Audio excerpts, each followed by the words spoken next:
Anaki Misana my road map for Manipur in a kind of change on the Kader and Kale. Kainamatamda, a man of Twin Manipur, she told Matam the Kui Dukan Kara, Maham de Colitatu, Ko, Hanido Sisi lady. I do the Kashunatieva, I do the Queen Matam Palm and Nativa, poor Hung Loyari. Seeing the Hung Loyari, seeing the Aquina, 2700 Yoeva, 50 kg, a week can say, super fine.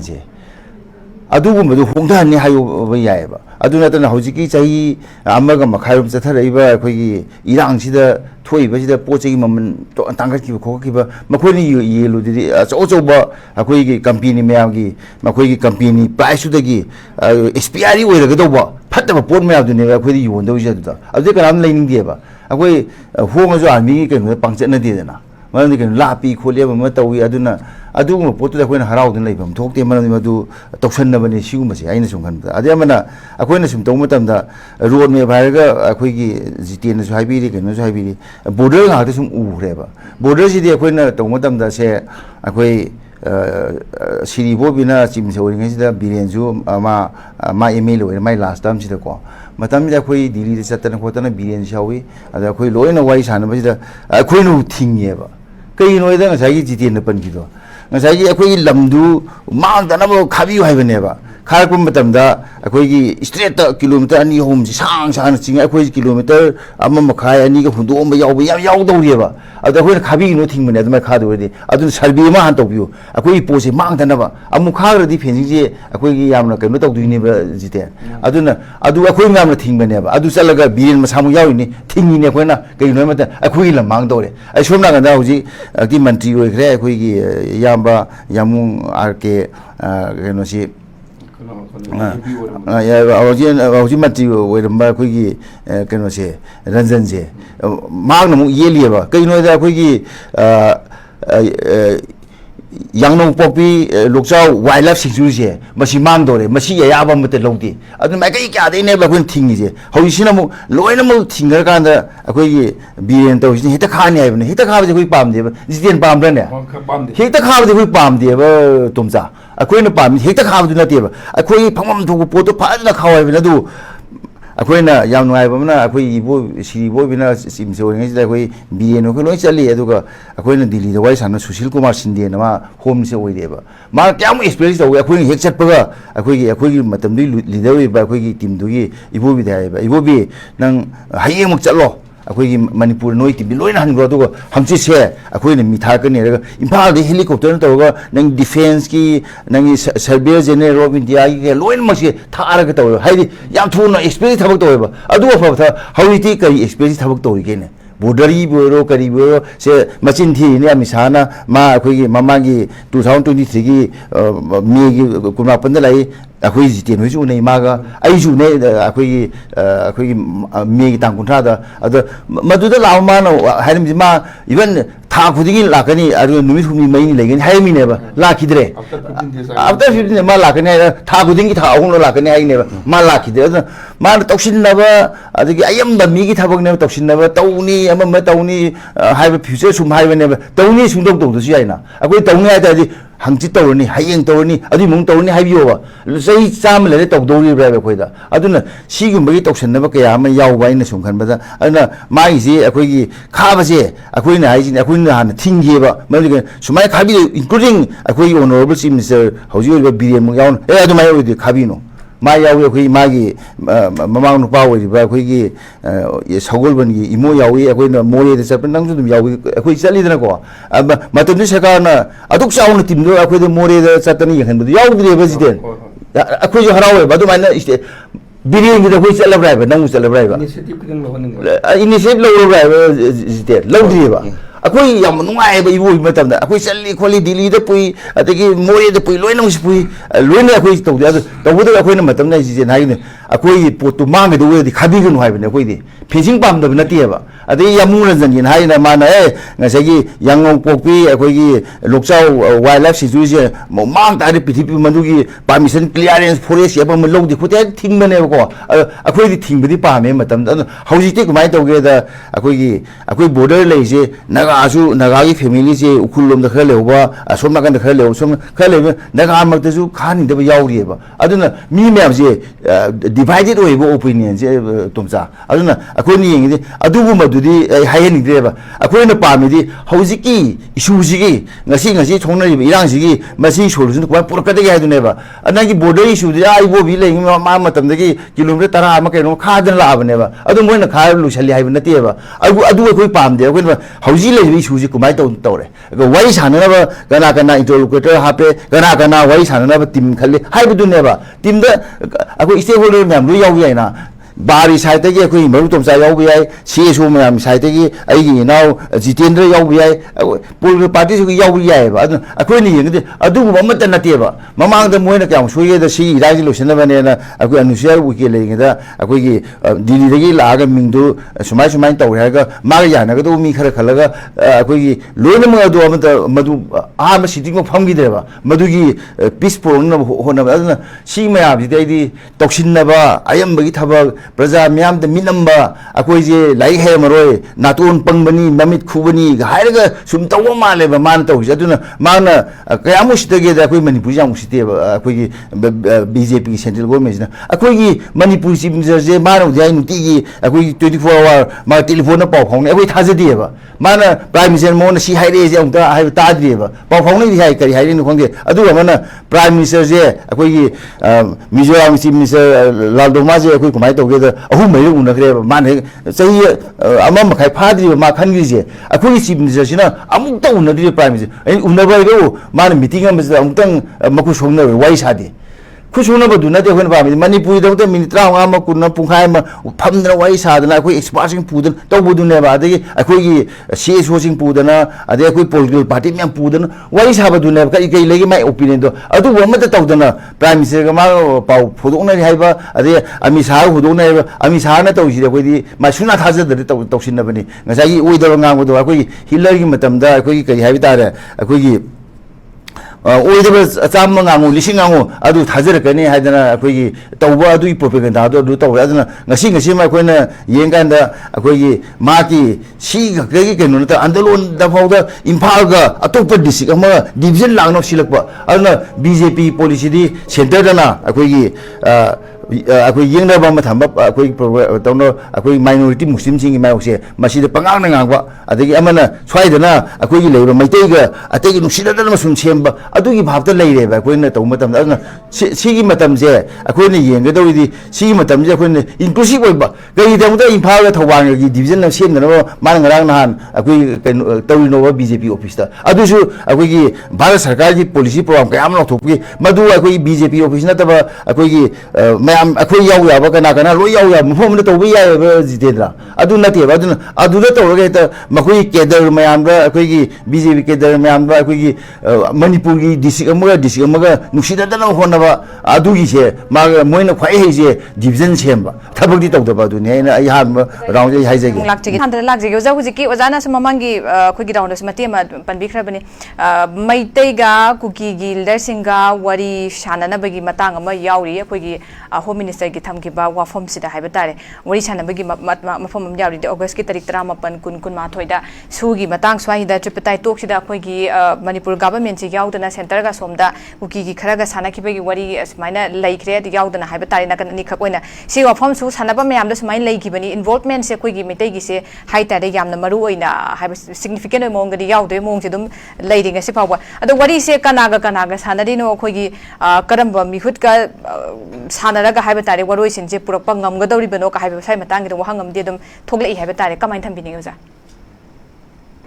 ne akhoi gi manipur sarkar gi keno sida akhoi party na na se statement thoi delhi da akhoi manipur addiction of responsibility na haidi akhoi gi my responsibility to khud thaba tawda ba haiba adu matang gi akhoi party yam bhajan palle ko english type the use of drones and rockets by Kuki militants has heightened fears that external forces are getting involved in the conflict which will affect national security akoi yam phajana hai re akoi gi tomja akoi si hai ji loi re si hai je jitendra aduna si akoi hai ri adi si ma da no hai re failure to deal with the political issues through negotiation and dialogue hai ba se akoi hai ri ba hai di dialogue negotiation to ko mai to de je akoi khang de ba kana to yu khang ne kana to ni khang de adu tungan dialogue se ai na tomja ga una ba ai na jitendra ga una ba ai na ware na no no si hai lo na ba mo gi sarkar semam da MLA mi la una ba do adu mana masing hele akoi seman ba do hen me de manung de khang de adu na te akoi na ba phajana akoi gi black and white in da khon da to ga madu yauna ba du na masida akoi level ka am khai do ga akoi gi madu negotiation ho ga dong ne ba level jama khak ta ya ro ba jitendra hai di jitendra ju yauni akoi ju yauni expert advocate kai ka ju yauni adu to du ne ko adu negotiation dialogue se sung dong dong da na kana gu ma khang da di negotiation dialogue se misi kuki de khong sa pi ni mai te de khong sa pi hai na bu ju le ba adu prithibi gi lan khudi ma yana da khudi ma se akoi gi dialogue amsu negotiation ne lo sandu ne ba akoi gi na da na akoi gi as being an advocate adu ne ba adi quota to ju adu ne dialogue ama ne ba akoi quota gu mi nge to ne na da to za adu masi to se masi to hai ba adu na akoi party pick pani na hoi chumi akoi gi tom za hoi akoi jite no na politician lo sei bi to adu phai adu bu politician lo mu sei ba je masi akoi na khali mam di ruling party mi chang ne moi myam se adu na akoi na khan ba ni oim do di ai ai di akoi na CPM do se la ba BJP de saman se la ba adu responsibility lo do adu na akoi party na hai si ne ba Manipur addiction of responsibilities hai Manipur sagan lo di hai ba ne ba si je akoi na mayam da pan ma ngam di ba man de no hoi tha do tha jing kai ka internet de phangin lo ne ko adu na akoi party jam kan lo ba akoi pick bani na akoi gi kan lo su mi ni yection bi de ba ma le ba akoi adu na si gu ma akoi yam lai adu na akoi ni yam de di si gi je akoi gi last round gum ba gi wo ka do ma le ju gum ba dai nai na hai jau jau ji lai ba akoi gi tha akoi gi sahi am ga makhai mu su la ka do ka mu je khoi na lo shen na ba kha su ko bai ta ko han ba akoi ne akoi gi khun ngak ba hai ga te hai de su ko akoi gi insurgent na ma yau de khun ngai ma khulai pai de ba akoi loi khang ye ba akoi sa ju moi pot pi ba ko pa even yau ri ba kai ge no pi ba yam yau ri ba yau ji ka su ka loi na Manipur khuding ma se loi na mating pang ma si de sa ne mating pang yai dan si de ising thum da na chaw le du ma bu maya ni Nepali ne hau ni mai tin mating pang hai ba ya po te ba akoi pang ye ba aduna akoi sing ba si da akoi numai phagat pe mo ta akoi na general amnesty ma pi bi ba kun ngak pa sing ji da adu general amnesty pi ga adu ma khoi je akoi gi matam gar pasha pi der ko ta ma di ma khoi je tha akoi ta ti tai ban mai ma gai tha do nu mai pai da ko ta ma tum da sa si bi ko yam yauri ba ne na tra jitendra moi je akoi gi general amnesty pi bi ga do ne moi me adu ga moi pi dri ga da nga e ha ba do ka ko gi security gi akoi security lai re general amnesty pi moi na han do khulai lo thoi do ne ka do lo tho ko di no ja ho lo ko di ma moi sil gi hai ba ne ba adu na madu nang settle processing army ga CRPF kana kana no moi sinjan ji da MSC to pi ga moi protect to bi ga do ne ba na to moi gi moi na sahi ma tha manga to akoi mayum tha do tan lai ba moi gi macha masu lai ta me awa ba to ni kana ni san bi do no ba moi ma ba ki da ma te majati da bharat ki da ba ta no ro ni Manipur te na te ba adu masi akoi general MSC ma pi ga do ne village interest me am se adege amana akoi sung ma sai hai ba district ma mai se akoi kuye akoi na to da bi 30 years here level CPM to ken district reorganization district area je reorganize to do ne ba district am to gera ani we manga to aduna to pam ni district area ji mal ji ken da Imphal village le ba Imphal village le Imphal west hairo aduga Imphal east hairo natraga Bishenpur hairo natraga Thawan Kaksing hairo akoi je akoi district area je phaje reorganize to dana akoi tribal sing je akoi Manipur sarkar ji namthari ba akoi palak pa ngasi ba gi sarkar myam kai no matam da Bishenpur le ba akoi tribal sing du Kangpokpi da moi headquarter ne natraga Senapati da chale ba han Senapati oring ji adu la le ba adu Bishenpur nang na ba du Bishenpur da chalalo na Imphal west tang na ba swai ji dan lai ba akoi Kangchukpi swai lai akoi Imphal ya holo na is adu na akoi na CPM na tali di for last more than 30 years 3 decades akoi na hai ba district area se reorganization to do ne ba ꯑꯍꯥꯟꯕꯗ ꯑꯗꯨꯒ ꯇ꯭ꯔꯥꯏꯕꯦꯜꯒꯤ ꯑꯃ ꯃꯣꯏꯒꯤ ꯀꯩꯅꯣ ꯃꯣꯏꯒꯤ ꯍꯣꯏ ꯑꯗꯨꯗ ꯑꯦꯗꯤꯁꯤꯒꯤ ꯃꯣꯏ ꯁꯛꯇꯤ ꯍꯦꯟꯅ ꯄꯤꯗꯕꯗ ꯀꯣꯟꯅꯒꯤ ꯋꯥꯅꯦꯕꯀꯣ ꯑꯍꯥꯟꯕꯗ ꯃꯗꯨ ꯇꯧꯗꯣꯏ ꯗꯤꯁꯤ ꯑꯦꯔꯤꯌꯥꯁꯤ ꯔꯤꯑꯣꯔꯒꯅꯥꯏꯖ ꯇꯧꯒꯗꯧꯅꯦꯕ ꯃꯇꯝꯗ ꯃꯗꯨ ꯇꯧꯗꯕꯩꯗꯤ ꯑꯩꯈꯣꯏꯒꯤ ꯅꯠꯇꯕ ꯑꯩꯈꯣꯏ ꯂꯝ ꯄꯥꯝꯕꯩ ꯅꯠꯇꯦꯀꯣ ꯇ꯭ꯔꯥꯏꯕꯦꯜꯁꯤꯡꯗ ꯑꯩꯈꯣꯏꯒꯤ ꯃꯅꯤꯄꯨꯔ ꯁꯔꯀꯥꯔꯅ ꯌꯥꯝꯅ ꯋꯥꯍꯜꯂꯦꯕ ꯇ꯭ꯔꯥꯏꯕꯦꯜ ꯂꯥꯏꯔꯕꯁꯤꯡꯗ ꯕꯤꯁꯦꯟꯄꯨꯔꯗꯒꯤ ꯁꯦꯅꯥꯄꯇꯤ ꯇꯥꯟ ꯆꯠꯄ ꯉꯝꯗꯕ ꯁꯦꯅꯥꯄꯇꯤ ꯆꯠꯄ ꯍꯥꯏꯁꯦ ꯃꯣꯏ ꯑꯍꯤꯡ ꯂꯦꯛꯀꯗꯧꯔꯤꯅꯦ ꯑꯍꯥꯟꯕꯗ ꯑꯩꯈꯣꯏ ꯅꯠꯇ꯭ꯔꯒ ꯂꯦꯛꯀꯗꯣꯏꯅ ꯄꯩꯁꯥ ꯀꯌꯥ ꯇꯤꯡꯗꯧꯔꯤꯅꯣ ꯑꯗꯨꯅ ꯏꯔꯥꯏ ꯂꯥꯏꯕ ꯊꯕꯛꯀꯤꯗꯣ ꯑꯗꯨꯕꯨ ꯋꯥꯍꯟꯕꯁꯦ ꯑꯗꯨꯅ ꯑꯅꯛ ꯑꯅꯛꯄꯗ ꯕꯤꯁꯦꯟꯄꯨꯔꯗ ꯏꯝꯐꯥꯜ ꯏꯁꯇ ꯄꯣꯔꯣꯝꯄꯥꯠꯇ ꯀꯩꯗ ꯑꯃꯗ ꯑꯦꯗꯃꯤꯅꯤꯁꯇ꯭ꯔꯦꯁꯟ ꯅꯨꯡꯉꯥꯏꯅꯕ ꯑꯗꯨꯅꯅꯦ ꯑꯩꯈꯣꯏꯅ ꯗꯤꯁꯇ꯭ꯔꯤꯛ ꯑꯦꯔꯤꯌꯥꯗꯤ ꯑꯣꯔꯒꯅꯥꯏꯖꯦꯁꯟ ꯇꯧꯕ ꯍꯥꯏꯁꯦ ꯃꯁꯤ ꯇꯧꯗꯕꯨꯗꯤ ꯃꯤꯁꯦ ꯋꯥꯗꯣꯏꯅꯦꯕ ꯑꯗꯨꯅ ꯑꯁꯤꯗ ꯅꯠꯇꯅ ꯑꯩꯈꯣꯏꯒꯤ ꯑꯃꯁꯨ ꯍꯥꯏꯔꯤꯕ ꯑꯩꯈꯣꯏꯅ ꯀꯩꯅꯣꯗ ꯑꯩꯈꯣꯏꯒꯤ ꯆꯤꯐ ꯃꯤꯅꯤꯁꯇꯔꯅ ꯀꯨꯀꯤ ꯑꯦꯔꯤꯌꯥꯗ ꯆꯠꯄ ꯉꯝꯗ꯭ꯔꯦ ꯍꯥꯏꯅ ꯁꯨꯝ ꯂꯩꯊꯣꯛꯄꯁꯤ ꯌꯥꯗꯦꯕ ꯃꯥ ꯍꯣꯠꯅꯗꯦꯕ ꯇ꯭ꯔꯥꯏ ꯇꯧꯗꯦꯕ ꯃꯥ ꯍꯣꯠꯅꯧꯕ ꯅꯠꯇ꯭ꯔ ꯑꯩꯈꯣꯏ ꯕꯥꯇꯣꯟ ꯇꯧꯔꯣ ꯑꯩꯈꯣꯏ ꯄꯣꯂꯤꯇꯤꯀꯦꯜ ꯄꯥꯔꯇꯤꯁꯤꯡ ꯕꯥꯇꯣꯟ ꯇꯧꯕꯤꯔꯣ ꯁꯤꯑꯣꯁꯤꯡ ꯇꯧꯔꯣ ꯑꯩꯅ ꯂꯤꯠ ꯇꯧꯔꯒ ꯆꯨꯔꯥꯆꯥꯟꯄꯨꯔ ꯆꯠꯀꯅꯤ ꯑꯩꯈꯣꯏ ꯈꯣꯡꯅ ꯆꯠꯀꯅꯤ ꯀꯩꯅꯣ ꯆꯠꯇꯣꯏꯅꯣ ꯍꯥꯏꯕ ꯃꯥ ꯍꯜꯂꯛꯀꯗ꯭ꯔꯅꯦ ꯖꯤꯇꯦꯟꯗ꯭ꯔ ꯅꯠꯇ꯭ꯔꯒ ꯀꯥꯡꯄꯣꯛꯄꯤꯗ ꯆꯠꯀꯅꯤ ꯍꯥꯏꯕꯁꯤ ꯅꯠꯇ꯭ꯔꯒ ꯑꯩꯈꯣꯏ ꯆꯠꯁꯦꯕ ꯃꯗꯨꯗ ꯑꯩꯈꯣꯏꯒꯤ ꯃꯅꯤꯄꯨꯔ ꯆꯤꯐ ꯃꯤꯅꯤꯁꯇꯔ ꯍꯥꯜꯂꯗꯤ ꯂꯣꯏꯅ ꯃꯗꯨ ꯍꯥꯜꯂꯤꯕ ꯀꯥꯡꯕꯨꯗꯨ ꯂꯣꯏ ꯁꯤꯔꯣꯏꯗ꯭ꯔꯣ ꯑꯗꯨꯅ ꯑꯗꯨꯒꯤ ꯒꯠꯇꯨꯃ ꯑꯩꯈꯣꯏ ꯂꯩꯒꯗꯧꯅꯦ ꯑꯗꯨꯅ ꯑꯩꯈꯣꯏꯅ ꯃꯁꯤ ꯆꯠꯅꯅꯕ ꯑꯩꯈꯣꯏꯅ ꯆꯤꯐ ꯃꯤꯅꯤꯁꯇꯔ ꯀꯌꯥ ꯍꯥꯏꯕ ꯅꯪꯅ ꯂꯤꯠ ꯇꯧ ꯑꯩꯈꯣꯏꯒꯤ ꯀꯨꯀꯤ ꯑꯦꯔꯤꯌꯥꯗ ꯑꯩꯈꯣꯏ ꯃꯌꯥꯝ ꯆꯠꯅꯅꯕꯁꯦ ꯑꯗ ꯑꯩꯈꯣꯏ ꯂꯣꯏꯅꯃꯛ ꯑꯩꯈꯣꯏ 1,000 2,000 ꯌꯥꯎꯒꯦ ꯁꯦ ꯑꯩꯈꯣꯏ ꯖꯤꯇꯦꯟꯗ꯭ꯔꯅ ꯀꯣꯜ ꯇꯧꯕ ꯃꯇꯝꯗ ꯃꯤ 5,000 ꯊꯣꯛꯂꯛꯀꯅꯦꯕ ꯑꯗꯨ ꯆꯠꯄ ꯃꯇꯝꯗ ꯀꯅꯥꯅ ꯀꯥꯞꯄꯒ ꯅꯣꯡꯃꯩꯗꯨ ꯃꯔꯨ 5,000 ꯃꯣꯏ ꯋꯥꯅꯦꯕ ꯑꯗꯨꯗꯤ ꯍꯥꯟꯅ ꯑꯩꯈꯣꯏ ꯔꯣꯗ ꯑꯣꯄꯅꯤꯡꯒꯤ ꯕꯥꯞꯇ ꯑꯩꯈꯣꯏꯒꯤ ꯑꯦꯔꯤꯌꯥ ꯑꯣꯄꯅꯤꯡ ꯐꯣꯔꯁ ꯊꯥꯖꯤꯟꯈ꯭ꯔ ꯂꯣꯏꯔꯦꯅ ꯑꯗꯨ ꯆꯠꯂꯒ ꯃꯤꯇꯤꯡ ꯇꯧꯔ ꯂꯣꯏ ꯑꯗꯨꯅ ꯑꯩꯅ ꯊꯥꯖꯕꯗꯤ ꯆꯨꯔꯥꯆꯥꯟꯄꯨꯔꯗ ꯑꯩꯈꯣꯏꯒꯤ ꯊꯥꯏꯅ ꯑꯩꯈꯣꯏꯒꯤ ꯄꯥꯏꯇꯦꯒ ꯀꯨꯀꯤꯒ ꯈꯟꯅꯗꯅ ꯍꯥꯠꯅꯕ ꯃꯇꯝꯗꯣ 1997 98ꯒꯤꯗꯣ ꯃꯇꯝꯗ ꯑꯩꯈꯣꯏꯒꯤ ꯑꯍꯜ ꯂꯩꯈꯤꯗ꯭ꯔꯕ ꯑꯩꯈꯣꯏꯒꯤ ꯔꯤꯁꯥꯡꯅ ꯂꯨꯆꯤꯡꯉ ꯑꯩꯈꯣꯏ ꯆꯠꯂꯦꯕ ꯃꯇꯝꯗꯨꯗ ꯁꯦꯟꯇꯔꯒꯤ ꯃꯤꯒ ꯑꯃꯗꯤ ꯂꯣꯏꯅ ꯑꯗꯨ ꯌꯥꯅꯈꯤ ꯑꯗꯨ ꯉꯝꯒꯗꯧꯅꯦꯕ ꯑꯩꯈꯣꯏꯒꯤ ꯆꯤꯐ ꯃꯤꯅꯤꯁꯇꯔ ꯑꯣꯏꯇꯥꯔꯗꯤ ꯑꯗꯨ ꯃꯥꯅ ꯖꯤꯔꯤꯕꯥꯝꯗꯐꯥꯎ ꯆꯠꯄ ꯀꯤꯔꯕ ꯀꯥꯡꯄꯣꯛꯄꯤ ꯆꯠꯄ ꯀꯔꯤꯅꯣꯕ ꯑꯩꯒꯤ ꯃꯈꯨꯟꯗꯒ ꯑꯩꯅ ꯂꯩꯉꯥꯛꯄꯅꯦ ꯍꯥꯏꯔꯒ ꯃꯅꯤꯄꯨꯔ ꯅꯤꯡꯊꯧꯅ ꯀꯪꯂꯥꯗ ꯐꯝꯃꯒ ꯁꯨꯝ ꯂꯥꯎꯕꯗꯨꯅꯗꯤ ꯌꯥꯔꯣꯏꯕ ꯑꯩꯈꯣꯏꯒꯤ ꯀꯪꯂꯥꯗꯤ ꯂꯥꯟ ꯆꯠꯂꯝꯃꯦꯅ ꯑꯩꯈꯣꯏ ꯅꯤꯡꯊꯧ ꯀꯪꯂꯥꯗ ꯐꯝꯕ ꯅꯤꯡꯊꯧ ꯃꯌꯥꯝ ꯆꯠꯂꯝꯗ꯭ꯔꯅꯦ ꯃꯅꯤꯡꯗ ꯃꯃꯥꯡꯗ ꯑꯋꯥꯡꯗ ꯈꯥꯗ ꯂꯣꯏ ꯆꯠꯂꯝꯃꯦꯕ ꯑꯗꯨꯃꯥꯏꯅ ꯇꯧ ꯂꯥꯟꯒꯤ ꯋꯥ ꯅꯠꯇꯦ ꯍꯥꯏꯁꯦ ꯃꯗꯨ ꯂꯤꯠ ꯇꯧꯕꯤꯌꯨ ꯑꯩꯈꯣꯏ ꯌꯥꯎꯒꯦ ꯍꯥꯏꯕꯁꯦ ꯃꯁꯤꯃ ꯍꯥꯏꯖꯒꯦ ꯑꯗꯨꯅ ꯑꯩꯈꯣꯏꯅ ꯄꯥꯝꯃꯗꯤ ꯍꯧꯖꯤꯛꯀꯤ ꯃꯇꯝ ꯑꯁꯤꯗ ꯑꯩꯈꯣꯏꯒꯤ ꯑꯃꯤꯠ ꯁꯥꯍꯒꯤ ꯔꯣꯗ ꯃꯦꯞ ꯑꯁꯤ ꯃꯁꯤ ꯕ꯭ꯂꯞꯅꯤ ꯇꯧꯁꯤꯟꯅꯕꯅꯤ ꯑꯁꯦꯡꯕ ꯃꯃꯜ ꯍꯦꯟꯒꯠꯄꯒꯤ ꯒ꯭ꯌꯥꯁꯀꯤ ꯍꯧꯖꯤꯛ ꯂꯨꯄꯥ 3,000ꯗ ꯐꯪꯉꯤꯁꯦ ꯑꯩꯈꯣꯏ ꯃꯁꯤꯒꯤ ꯇꯧꯔꯛꯇꯦ ꯑꯗꯨꯅ ꯗꯨꯀꯥꯟ ꯈꯔ ꯑꯩꯈꯣꯏꯒꯤ ꯁꯦꯟꯇ꯭ꯔꯦꯜ ꯐꯣꯔꯁꯦꯁꯁꯤꯡꯒꯤ ꯀꯩꯅꯣꯗ ꯍꯥꯡꯉꯦ ꯃꯁꯤꯗꯤ ꯇꯧꯁꯤꯟꯅꯕꯅꯦꯅ ꯈꯜꯂꯤ ꯑꯩꯗꯤ ꯑꯣꯀꯦ ꯑꯣꯖꯥ ꯌꯥꯝ ꯅꯨꯡꯉꯥꯏꯖꯩ ꯑꯩ ꯑꯔꯣꯏꯕꯒꯤ ꯑꯣꯖꯥ ꯁꯥꯟꯇ ꯂꯥꯛꯆꯒꯦ ꯑꯣꯖꯥ ꯑꯩ ꯋꯥꯐꯝ ꯑꯃꯇꯪ ꯄꯨꯈꯠꯆꯍꯧꯒꯦ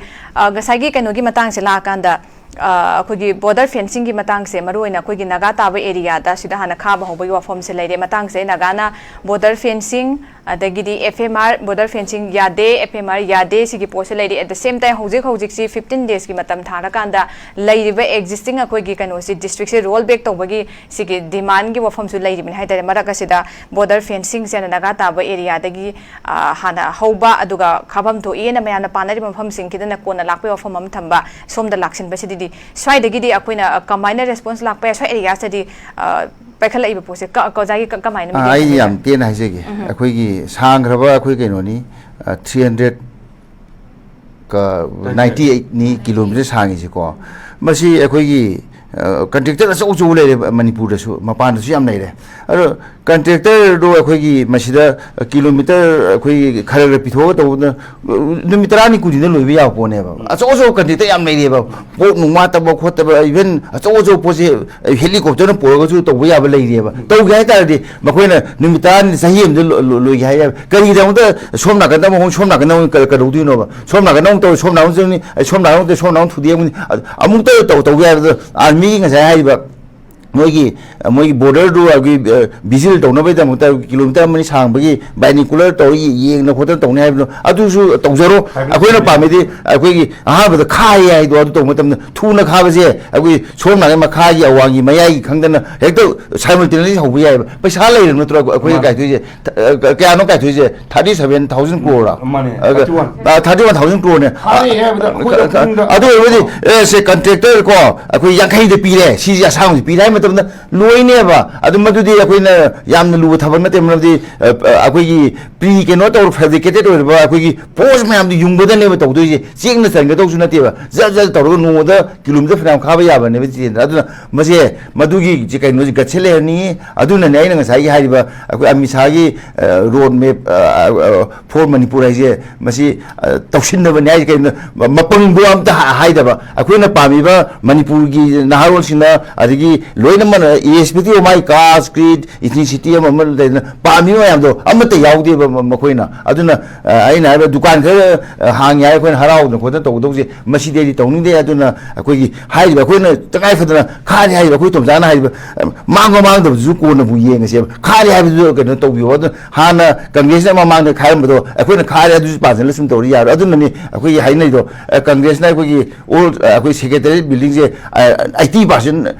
ꯂꯣꯏꯁꯤꯜꯂꯝꯃꯦ ꯍꯧꯖꯤꯛ 20% ꯃꯣꯏꯅ ꯆꯍꯤ 19 ꯁꯨꯔꯁꯤꯕ ꯂꯣꯏ ꯉꯝꯗ꯭ꯔꯤ ꯍꯥꯏꯔꯛꯏꯁꯦ ꯑꯗꯨꯅꯗꯤ ꯃꯗꯨ ꯋꯤꯜ ꯑꯃ ꯆꯪꯉꯦꯕ ꯄꯣꯂꯤꯇꯤꯀꯦꯜ ꯋꯤꯜ ꯑꯃ ꯑꯗꯨ ꯃꯁꯤꯒꯤ ꯁꯔꯀꯥꯔꯁꯦ ꯑꯣꯟꯂꯤ ꯃꯈꯣꯏꯅ ꯇꯧꯔꯤꯁꯦ ꯃꯈꯣꯏꯅ ꯌꯦꯛꯅꯕꯅꯤ ꯈꯟꯕ ꯑꯩꯈꯣई ꯃꯨꯁꯂꯤꯝꯒꯨꯝꯕ ꯑꯇꯣꯞꯄ ꯀꯥꯡꯕꯨꯅ ꯁꯦꯝꯕ ꯃꯗꯨꯒꯤ ꯃꯊꯛꯇ आर्टिकल 370 ꯂꯧꯊꯣꯛꯄ ꯑꯃ ꯑꯗꯨꯒꯨꯝꯕ ꯋꯤꯜꯗꯨꯗꯤ ꯃꯣꯏꯗ ꯂꯩ ꯑꯗꯨꯒ ꯋꯥꯟ ꯅꯦꯁꯟ ꯋꯥꯟ ꯏꯂꯦꯛꯁꯟꯗ ꯂꯩ ꯑꯗꯨꯒ ꯑꯩꯈꯣꯏꯒꯤ ꯌꯨꯅꯤꯐꯣर्म सिविल कनोगी अम लई अदो अतैदि मोइ कनो तौदि अदो मखोइना पाम पोतुना मनी अखोइना पाम पोसन अखोइना आइदि मणिपुर की मैतै यारो अदि नागा की यारो कुकी यारो ममाइ दो लोइनमना पाम पोतो अखोइ हाना तौबियो अदुदि तौदरना